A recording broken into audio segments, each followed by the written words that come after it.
I've listened to countless incredible journeys shared behind the chair and across social media. And while my own story might not be filled with jaw-dropping twists and turns, I couldn't resist the urge to open up about my personal natural hair background and journey.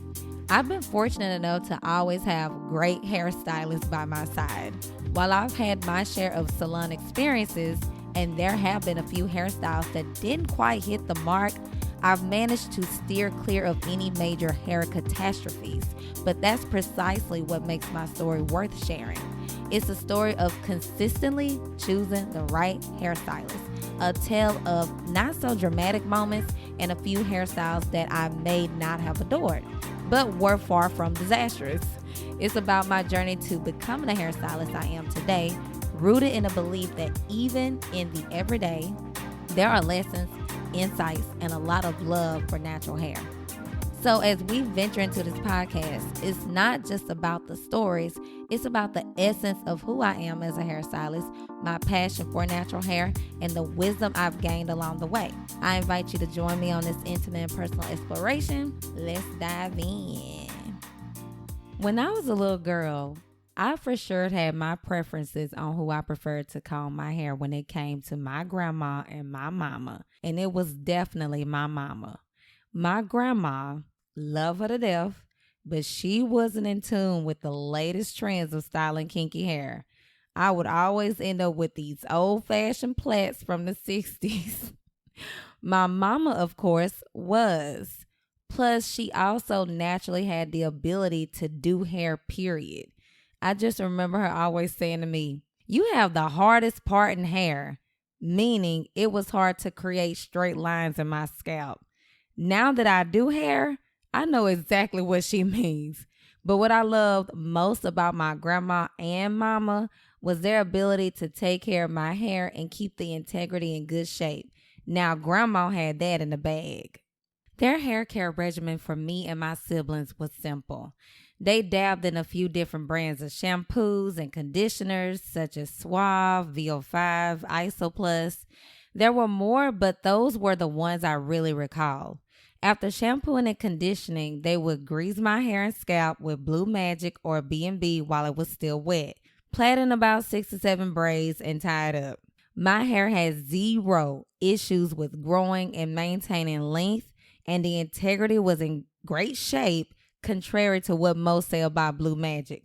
I absolutely hated getting my hair washed and having to hold my head in that sink. I thought I was going to drown when water just touched my face, and I would cry. I was so afraid of that. I do recall the day I told myself I would never cry again, because as much as my mom was sick of it, I was sick of my own self. Another method my mom would use to take care of my hair while styling or combing it was incorporating Blue Magic and Pink Oil Moisturizer as a styling, moisturizing, and controlling product. She would get a cup of water to dip the hairbrush inside to smooth and slick my edges and curly hair in little ponytails. I believe our hair did so well back then because it never had an opportunity to be dry. It created slippage, which prevents the hair from breaking. That's just an opinion, but I know my hair did wonders with this method. I may have been about 6 or 7 years old when I received my first hot comb press. I didn't put a lot of thought in the process or even recall being excited to have it done. I remember watching my god sister Danielle get her hair pressed, and it was terrifying. She was super scared and was crying, and it was very traumatizing to witness, but it didn't discourage me from wanting to get the press done. My great aunt, who is my grandmother's sister, Ree, did my first press. Maybe I wasn't stressed because she was very great at doing hair, and I just trusted her during the process. She was a very careful and meticulous lady. My only concern was hoping she wouldn't forget there was a hot comb in her hand when it came time to part my hair in subsections. I was so afraid she would forget and part my hair with that hot comb. She never did, of course, and she never burned me. So overall, it was a very great experience. After I started receiving hot comb services in Reed's Kitchen Beautician, the hair was loose enough for me to manage. So I started trying to comb my own hair at the age of around 7 or 8. I would just wear a ponytail. My cousin Yunk cut me a bang after I started getting it pressed. So I would comb my hair in a ponytail with bangs, like a high ponytail. That was mostly my look while in 2nd grade. Before I went to bed at night, my grandma taught me how to use pink foam rollers to roll my bangs and hair up at night so it would have curls the next day. I do remember the first time I tried to use a curling iron on my hair. It was around the time John Bonet first went missing, and that was a complete flop. I had so many thermal indentions in my hair. It was a hot mess, but I thought it was cute back then. I even recall walking down the street, going to my god brother's house and looking at my shadow, trying to see the curls in the reflection. I really thought I was doing something. I may have been about 8 or 9 when I received my first relaxer. My whole family was against that decision. Don't you relax. Don't you put no chemicals in that baby hair. You gonna damage her hair. She has nice, healthy hair. Leave her hair alone. But most of my friends were receiving them, and the marketing for the commercials were on point. I mean, these girls' hair was just slanging. It was long and luxurious. It's like I want that every day, not temporarily. Like when I wet my hair, I wanted to stay straight. I begged and begged for a relaxer, and my mama would say no. There was no need for a relaxer from my mom's point of view because she knew how to manage kinky hair and didn't want any chemicals in my head like everyone else in my family was advising me or anyone that could possibly make this decision for me. They were like, absolutely not. Eventually, she gave in and bought me a Just For Me. I remember everything. The popsicle stick attached to the instructions on the paper to mix the relaxer with the activator. The smell, that potent, stinky smell. Looking in the mirror after she finished applying the relaxer, seeing my hair transform into straight through the chemical. I could see it, And who was I excited? Like, oh my gosh, it's working. Look, my hair is getting straight. My mama rinsed my hair out in the tub because she wanted to rinse it out within a certain time frame to prevent damaging my hair. I remember her shampooing my hair at least 4 to 5 times. I asked why she had to shampoo it so much. She said the lather is still pink, which means there's still relaxer in your hair. So until it's white, we have to keep shampooing. Once she finished cleansing and conditioning my hair, she used the pink moisturizer that comes in a box of the Just For Me relaxer. And y'all, it smelled like candy. Oh my goodness, it smells so good. Since my hair was permanently straight, I mostly did my own hair, and my mom would do my hair for special occasions like, school pictures, Easter, like holidays, things of that nature. I would mostly wear a ponytail associated with another addition to the hairstyle, whether that was half up, half down, ponytail on the top, down in the back. I would part my hair it was like in the front on the side for curls to hang down my face on the side along with the ponytail. That might be confusing trying to explain that, but it was a very popular 90s style. I would part about 1/4 of hair in the back of my right side, wear it down with a ponytail. I believe that was a style inspired by Left Eye. But all in all, everything was clearly associated with a ponytail. My mom would do cornrows with beads or box braids, which are referred to as protective styles today. I absolutely hated when my mom would braid my hair. It was the most painful experience I have ever had in my life. An African braider ain't got nothing on my mama. Oh my goodness. It would hurt so bad my legs would cramp up. And I was not tender-headed. She was heavy-handed as hell.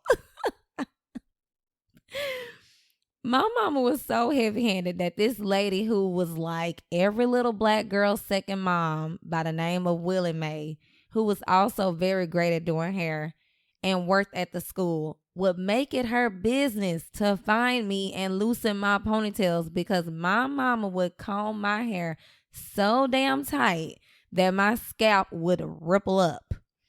My mama would tell me, "Oh, you just got a loose scalp."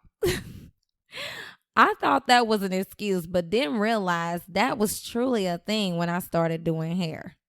One day after my older brother's baseball game, we went to my Aunt Ree's house afterwards. Me and my cousin Scooter were in my Aunt Ree's room. I really don't know why we were in her room of all places because her room was sort of off limits and she didn't play. But we were for some reason that day. And I saw a pair of kitchen scissors on her drawer. I told my cousin, "Dare me to cut my ponytail." Of course he dared me. What he did that for? In literally 10 seconds, that ponytail was gone. What the hell was I thinking? It's not like I can glue the damn thing back on. I still, as a grown woman, don't know what I was thinking. To make matters worse, I dumped the hair in my aunt's toilet. Child, I remember thinking, how in the world am I going to explain this to my mama? I just took the ponytail out and tried to camouflage my hair by wearing it down so I could get through the night. But that next morning came and my mama had to comb my hair. Of all days, this day she wanted to comb my hair. She started sectioning to part my hair into ponytails, and I could tell by how slow her movements were. She was back there trying to do the math, and the math was not mathing. I started getting nervous and praying to the dear Lord that this lady wouldn't notice because I knew it would be my She said, "Did you cut your hair?" I said, "No." She said, "Yes, you did." I said, "No, I didn't." She said, "Kinetra." She the only person that called me Kinetra. Not Kinetra, Kinetra. "Kinetra, your hair is short. It is shorter. So if you didn't cut your hair, who did?" I just kept saying nobody and it wasn't me. Surprisingly, it didn't go further than that. But when I got home from school, I remember walking in the door and she was sitting on the couch with her feet propped up as if she was waiting on me all day. She didn't even greet me. I mean, well, she did. But she said, "I know you cut your hair and I'm going to whoop your..." I just started crying. I went into my room and just cried, but she never came back there. She decided to let me live. And to this day, she still doesn't know that I cut my hair. But if she decides to listen to this final episode for season 1, she definitely gonna find out. From that moment on, I was determined to grow my hair back. I went and stacked up on growing hair products and created my own little regimen to shampoo and condition my hair every 2 weeks until my hair grew back. Y'all, I was moisturizing with Vaseline. Like, I don't even know what I was thinking. But the crazy part is it worked. I had never been so dedicated to correcting that botched job I did. My mama did not take me to a professional to fix that haircut. She like, "You did it, live with it." Because she knew I cut my hair. Like, get out of here. I remember doing length checks with my ponytail to see how close I was at reaching my goal. You know, just checking the progress. But I was checking my progress by judging from my ponytail. Unlike today, we actually, get a silk press and, check the progress with the hair down. When I was in the 7th grade, I went with my god sister to get her hair done by Melisha Anderson. She was getting a relaxer, wrap, and a bob cut. I enjoyed that entire appointment as if it were mine. I just love being in the atmosphere and watching her create. That wrap was so silky and bouncy. She did a bomb job. I went home and asked my mama if she would let me cut my hair into a bob because I wanted a wrap and for my hair to be swinging and moving with little effort like my god sister. She surprisingly said yes, but wanted to keep it more of a longer version, which is referred to as a lob today. Now that I think about it, the cut was probably needed anyway in order to remove any dead ends we never cut back then. Needless to say, Melisha did a great job and I loved my haircut. I also forgot that I did add bangs as well. I do recall asking her for bangs. So now I had a new way of approaching to tying my hair up at night, and that was with a wrap. My mom had to take care of that. Learning how to wrap requires consistency and muscle memory. You just wrap the hair around and around in a circular motion until there's nothing left to wrap. But doing this technique on fresh wrapped hair is hard because the hair will be moving all over the place. But as the style gets older, it will be easier to wrap due to natural oils distributing throughout the hair, making it easier to control. This method maintains the body and movement of your hairstyle. I may have been about 12 years old when I was introduced to a flat iron. My neighbor Tina Jackson, who lived directly across the street, bought me this green 2-in-1 crimp and flat iron tool. I didn't know what to do with the flat iron part, so I only used the crimp iron instead. If I had known how to use that thing, flat iron, in other words, I would have arrived at those silky results I always wanted with a professional hairstylist at home a lot sooner. Instead, I would try to use a curling iron to smooth my hair after a fresh wash. My hair would be so thick to manage in between relaxers. I used to couldn't wait until day 3 of dirty hair so I could manage it easily to pull it back into a ponytail. Tina introduced me to crochet braids, pin curls, microwave curly ponytails. We bonded over so many things, but the underlying root was hair. My mom braided her hair whenever she was getting ready to have her first baby. I really miss those days. She was the big sister I never had back then. By the time I reached high school, I was mostly wearing a wrap, but my wrap would not lay the way a professional could lay it. And now that I'm a professional, I know exactly why. 1, I never let it dry completely. It has to dry completely in order to mold into that wrap correctly. 2, I more than likely needed a relaxer. And 3, if I knew how to use that flat iron Tina bought me, I would have been a lot better off. But hands down at our school, La Rosa Moore had the absolute best wrap in the entire school. Like nobody could touch her wrap. And I had yet to see a wrap look that amazing to this very day. I never really got away from the ponytails until my sophomore year in high school. I had moved to DeRidder, Louisiana with my Aunt Hattie, and she had me set to get my hair done every 2 weeks. She had very long and healthy hair, and it was relaxed. Let me just say this. My hair was healthy, relaxed too. There is a such thing as healthy, relaxed hair. Got a little off topic, but I just had to say that. I believe the stylist's name was Julie, if I'm not mistaken. I always had a great experience with her.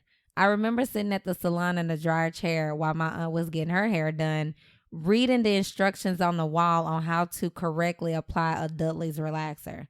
I've always been a low maintenance person when it comes to my hair. So Miss Julie would relax and flat iron my hair, or she would do a style where the top was flat twisted with bantu knots and it was just down and curled in the back. Sometimes I would get it crimped in the back as well. That's the most I would do. Whenever I would get a wrap, I would curl my hair in large sections at night, wrap it, take it down, and it would flow so pretty the next day. One day at school, while still in DeRidder, I styled my hair in 2 low ponytails with banaka balls. At least that's what we call them, those balls that you wrap around your ponytail to secure it. So I had 2 low ponytails with banaka balls tied to hold them in place, and everyone started calling me Yvette. I'm like, what is going on? And who the heck is Yvette? I would be walking in the house, and the guys mostly would say, hey, Yvette. I had no clue what they were talking about. They were like, you need to see that movie Baby Boy. You look just like that girl with your hair like that. I went to school for 1 year there. After I moved back home, I wanted to keep that same hair care routine I had with my aunt in DeRidder. So I started going to the country to get my hair done by Benita. She had this, what we would call a tiny house today, converted into a salon. It was always a great experience with her as well. She was mostly quiet and only spoke if and when needed. What I loved about her as well was not having to wait forever to get your hair done or be there all day. It was an in and out process. The style she would do that everyone loved the most, including myself, on me were straw curls. Thinking about that now brings back so many fun and innocent memories. I wish I could go back. Sometimes it's heartbreaking just thinking about how much fun and great times I had back then, and now it's just a thing of the past. It's just so bittersweet, just recalling my hair, like the way how I would style those straw curls. I never left it out and loose.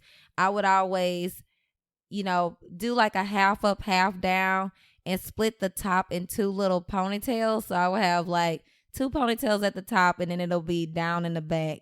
And I would go buy these ribbons from Walmart, the little skinny ribbons from Walmart, and I would always tie the ribbons around the little ponytails. And it was just so cute. I don't even believe I have pictures of that, but it was definitely, my go-to hairstyle whenever I wanted to switch it up from wearing my regular wrap.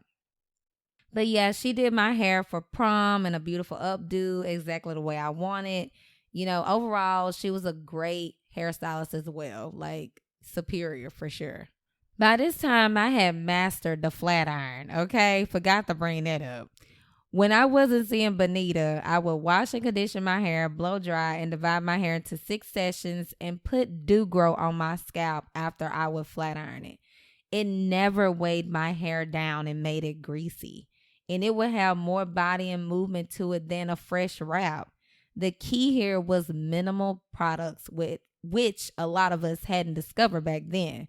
So I would receive so many compliments on my hair and people asking me what I do to my hair to get it that way. Truth be told, back then, I really didn't know what I was doing. It just worked. And today, just recalling the events, now I know exactly what I was doing. Sometimes I would need a trim before getting back to Bonita, and I let someone I dare not name trim my hair after I styled it. My hair went from bra length to shoulder length.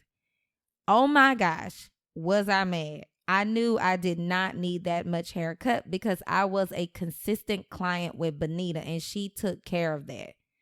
I don't know what she was thinking. I never in my life went back to her. I remember my best friend Tasha and our friend Tutu went out to our other friend's Sadeva's house that night, and that was the first thing Sadeva mentioned to me. Girl, you cut your hair?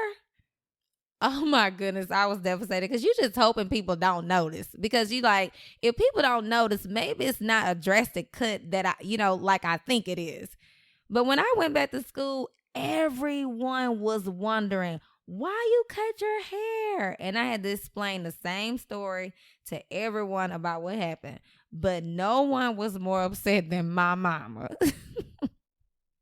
From then on, if I wasn't wearing it in a bun due to now being in the military, I just continued to wear my hair down and never went back to her again. In college, this popular hair salon called Elanda's Hair Gallery was located right down the street from college. It was where most Black young women in college went to get their hair done in Grambling, Louisiana. A popular hairstyle I would see worn were feathers. Whenever you wore your hair down, like it was like this curling technique, that they would do that would make it have this feather appearance. It was like their signature look. If you saw these curls, you knew they had previously visited that salon. You knew that they got those curls from that salon. My best friend Tasha was great at creating this look on her own, but she is just a creative person and just crafty. This girl can build and do anything. I believe it was her that introduced me to rinsing my hair black and how black made the hair appear healthier and fuller. So I, quote unquote, elevated my style just a tad.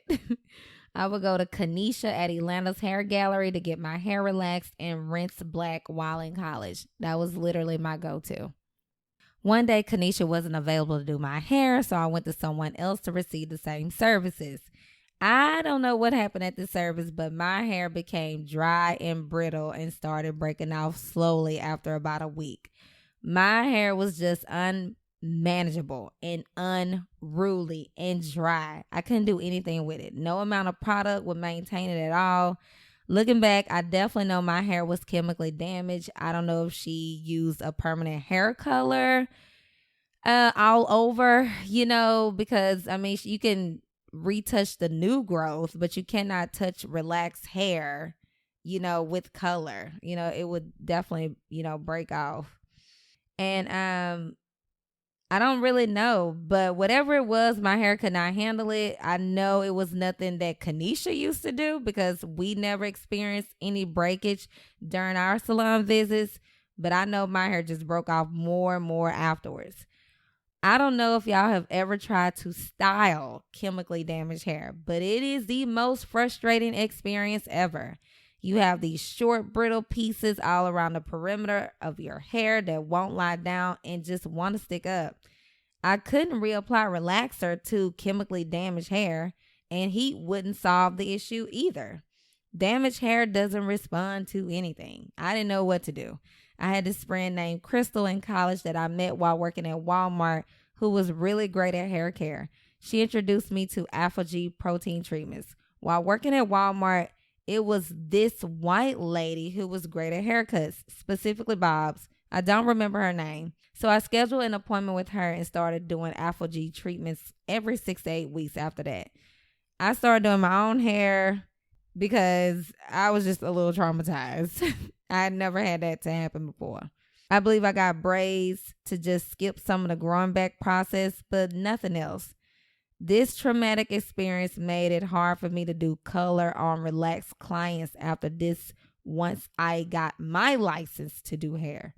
If you have relaxed hair and want to get color services, make sure they know the chemistry that's aligned with the two and if it's safe enough to move forward without compromising the integrity of your hair too much. Just schedule that consultation. I just recently had a client that didn't go to the professional that I recommended her to go to after we did a virgin relaxer because she wanted color, and I don't do color and relaxer. I'm telling you, that traumatized me. I won't ever do it. Instead, she went to someone near her house, and the next time I saw her, I couldn't even believe my eyes. Her hair was so broken and eaten off. I didn't do much to my hair after that. I just took care of it and allowed it to grow with the usual routine. The next dramatic change I experienced with my hair was when I got pregnant by my husband and my hair grew like crazy. By this time, I'm currently living in Alexandria, Louisiana, and his barber introduced me to a lady named Miss Jo who specializes in hair care. I started going to her like every 2 weeks, and she maintained the health and integrity of my hair. I had nothing short of a great experience with her as well, and she was very particular and amazing to be around. I also failed to mention that we were a military family, so by this time, I was actually out of the military, but Dominic was still in, and we had to relocate to Leesville, Louisiana, because he got stationed at Fort Polk, Louisiana. By this time, I had my daughter. I found a new stylist out there by the name of Tranquilla, if I'm not mistaken, and she was also amazing with hair care. I had enrolled in cosmetology school during this time. Cosmetology school can be very addicting when it comes to wanting to try new things. You are exposed to like literally the foundation and basics of all things hair besides kinky hair. Anywho, as tempting as it was, the only thing I tried new was a quick weave. I messaged my sister Muffin on Facebook because she is the weave queen to point me in the right direction for some decent hair. My girl Britt did my first quick weave and sew in for me. I never wore extensions besides braids before in my life. This was a better experience than I imagined and also easier to remove as well. I enrolled in cosmetology school in January 2010. By July 2010, I noticed my hair started to seem thinner. I didn't quite know what was happening, but every wash, it would just seem thinner and thinner. Then I noticed I had breakage around my perimeter. For the longest, I thought maybe my stylist put a bad relaxer in my hair. I have no idea. But I later found out that I was experiencing postpartum hair loss because I had just had my daughter in January 2009. So whenever I experience clients who are experiencing postpartum hair loss, they are in such disbelief that it can happen a year and a half later. And I always tell them it's not that it happened a year and a half later. Your hair has been breaking just little by little by little. And now you have had an opportunity to notice exactly how much is broken off, because so much is broken off over the course of a year and a half. So it's not like a all of a sudden thing like, oh, I woke up and my hair was broken off. It doesn't work like that. It like literally transitions into breaking off little by little by little. But me, I'm very impatient when it comes to repairing damaged hair. I prefer to cut and start over. I asked my haircutting instructor to cut me a bob at school. She did, but the breakage was so terrible that I needed to cut more. It was so short around the perimeter that I could comb the breakage down and forward towards my face to see how I would possibly look with a long pixie haircut in the event of I had to make this decision. I showed Dominic what the potential vision could be, and he liked it as well. There was only one person I would trust to cut my hair shorter than it was, so I went back to Yolanda's hair gallery. I was originally scheduled for a taper bob, but the breakage was so bad that she told me I would need to cut it shorter. I asked her how short. She said pixie short. OMG. I was completely in denial of the breakage. I never in my life wore my hair that short. She said there was literally no other way to fix it. I said, just cut it before I change my mind. She grabbed the shears and my hair slowly but surely hit the floor. Or what was left of it, because it ain't like I had a lot on my head anyway. She sounded very cute, but when I got back to my mom's house, you could tell it took some getting used to for everyone. Literally no one, not a soul acknowledged my haircut. Only my mom. Everyone else pretended as though it was another ordinary day. I knew they didn't like it. It wasn't the style they didn't like. They just weren't used to me wearing hair that short. My hair eventually starts to grow out. And as it's growing out, I asked Elena to keep the bangs and top area long. I would maintain my haircut with my cosmetology teacher, Miss D, at the time when I couldn't go home to get it cut by Yolanda. Shout out to Miss D. She is the reason I passed that 90-degree haircut at State Board that I struggled with in cosmetology school. Had it not been for her, I would probably still be failing that test to this day. My hair eventually grew out into a long pixie, and then I would get the back taper to eventually grow it out in a taper bob. And then a one-length bob. I received so many compliments on my hair back then. People loved it. I would be in a grocery store and people would stop me and be like, oh my gosh, I love your hair. Who's doing your hair? They really loved it. And the crazy part was it wasn't really in a haircut. I was just trying to maintain some sort of style so that it could grow back out evenly. Eventually, my bob grows in and I'm pregnant with my son. I was so afraid my hair would come out again due to postpartum, but thankfully it never did. The hair I managed to grow with him was the hair I managed to keep. My advice for any expectant moms or new moms: keep taking your vitamins. Eat foods with omega-3 fatty acids to keep your hair growing healthy, and hydrate after you have a baby. We were stationed in Hawaii at the time of my pregnancy with my son, and I needed to get my bob reshaped because, as I mentioned, it was just growing out. So I still like to maintain some shape while it was growing out. I found a stylist on Yelp by the name of Monique. She had amazing reviews, so I decided to schedule with her. She tells me over the phone, I just want to let you know I am not black. I am Korean, and most black women book me assuming I'm a black stylist because of my name. But I can cut natural curly hair, straight hair, any hair. I laughed so hard and told her I knew she wasn't black based on her profile, and I did enough research to know she can achieve what I'm looking for. But I understand her disclaimer as well. But can you imagine, you think you booking a black woman and you walk in there and it's a Korean? Oh my gosh.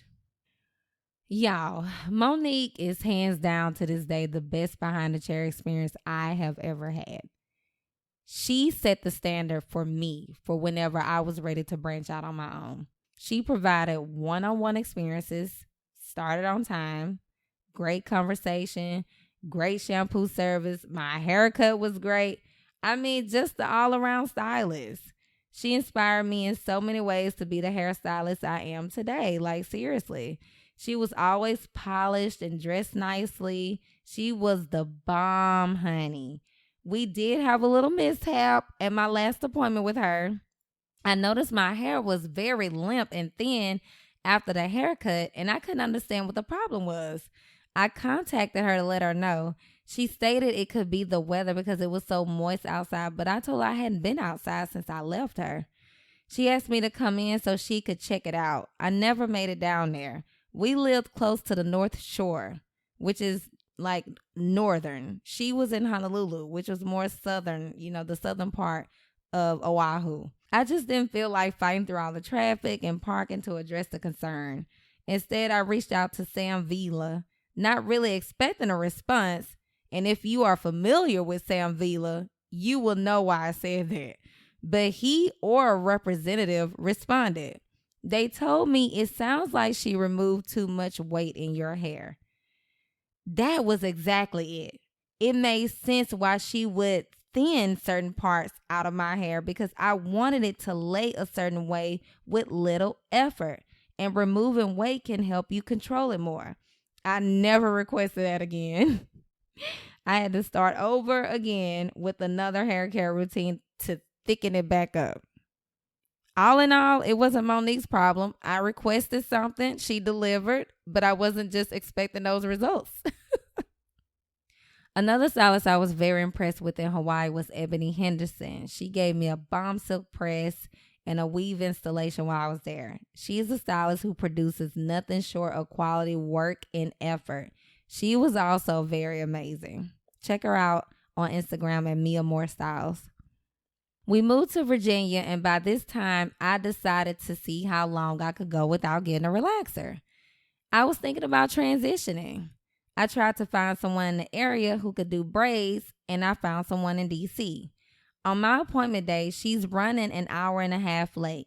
Nothing unusual, unfortunately, and drops a comb and places it back in the client's hair. Now, that was alarming. I should have left then because she was giving all kinds of trifling jive turkey vibes, okay? I stayed until she was ready to finally start the appointment. As she is moving up my head, we start to run out of hair. Now, I didn't know at the time I supposedly purchased a unique color that was only offered in Virginia. She sent me to every hair store in D.C. to find this color. It was like a magenta. I can't remember the color number for some reason. It may have been 99J, but I feel like 99J was just too dark. They had it, but they had it mixed. Like it was like magenta mixed with 1B.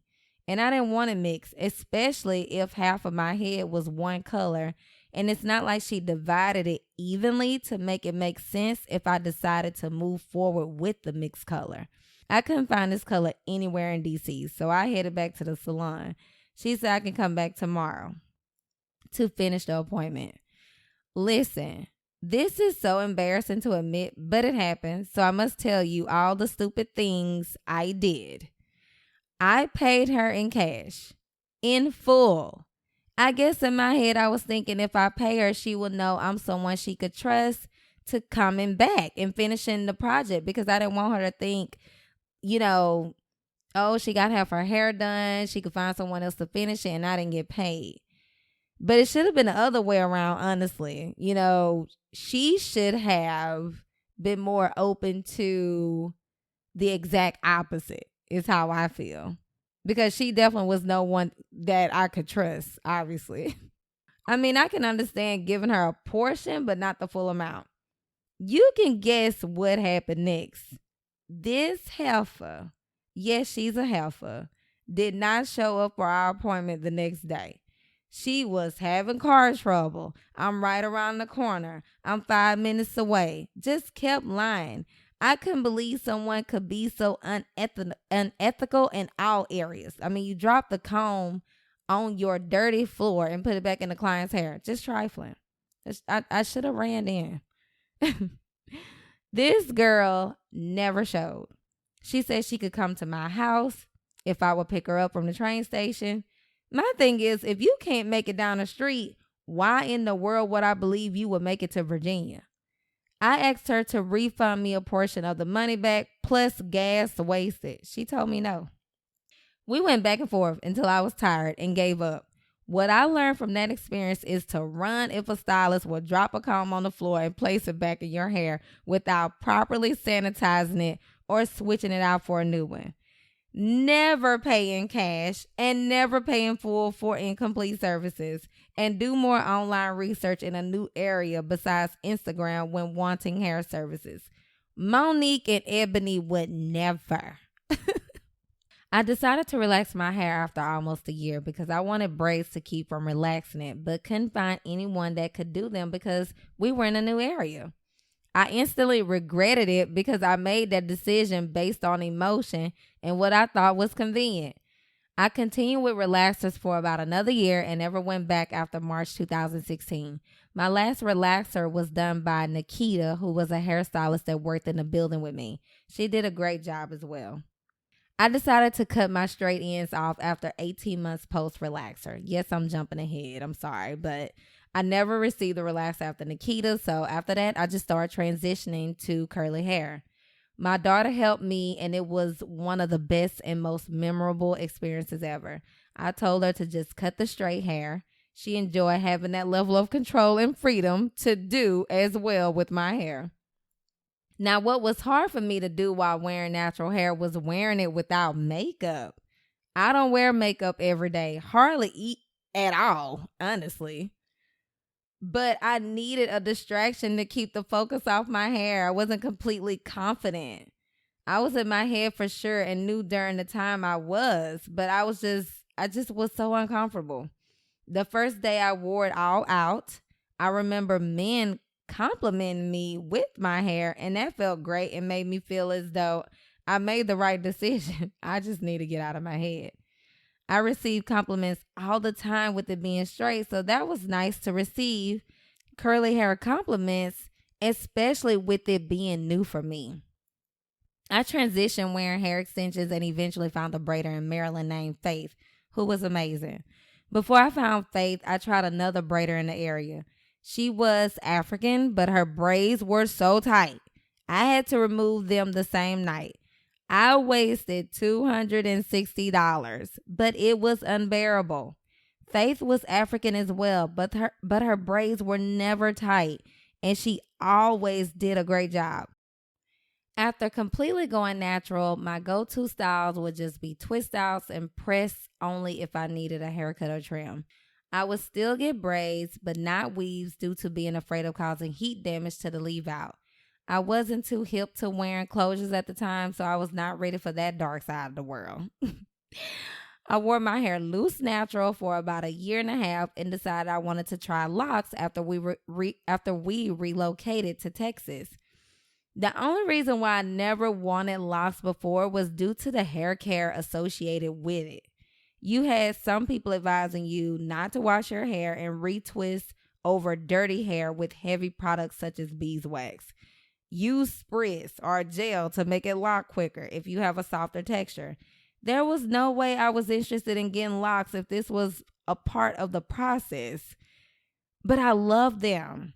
I did tons of research, followed lock influencers on social media, and learned the journey of the different stages to make sure it was the right decision I wanted to move forward with.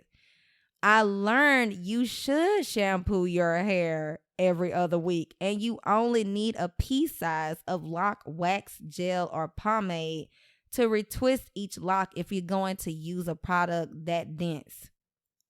Too much product gets trapped in your locks, causing major buildup and mildew due to not being able to dry completely. So that's why I never wanted to get them, because from my experience and seeing certain locticians, they would use so much product. So that's why I was just like, I don't think I want to. I love the look. I want to try it out, but I don't want that level of maintenance. Since I was new in town, I decided to ask any woman around with locks who were lock specialists in the area and if I could have their contact information. Forget social media. I was never doing that again. But Central Texas, specifically Austin, is so small when it comes to Black hairstylists. So most Black women go to typically the same hairstylist due to this matter. At least three recommended this specific stylist, but she never answered the phone and was always booked whenever she did answer.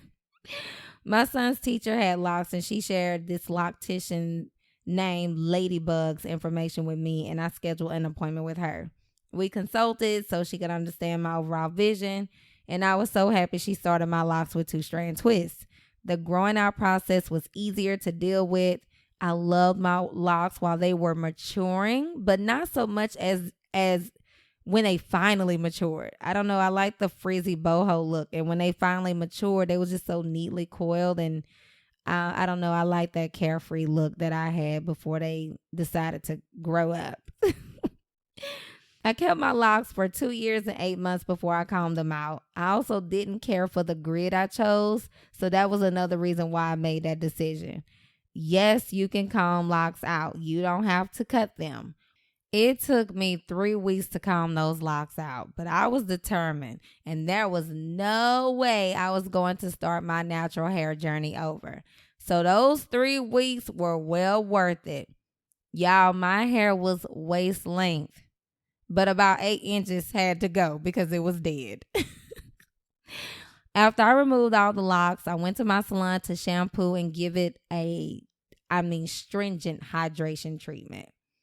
I then blow dried and flat ironed my hair and asked a fellow stylist named Drew to cut all the dead ends off. My hair was still fairly long, but the integrity was in bad shape. My regimen consisted of nothing more than clarifying once a month, followed by moisturizing shampoo and deep conditioning every 2 weeks with twist outs. That was it. I was silk pressed when it was time for a cut. Hair care regimens are simple unless you have altered it with chemicals. The lower you are with the manipulation and maintenance of your hair, the better it grows and flourishes. This is the regimen I continue to practice to this day. Sometimes I do get bored with my hair.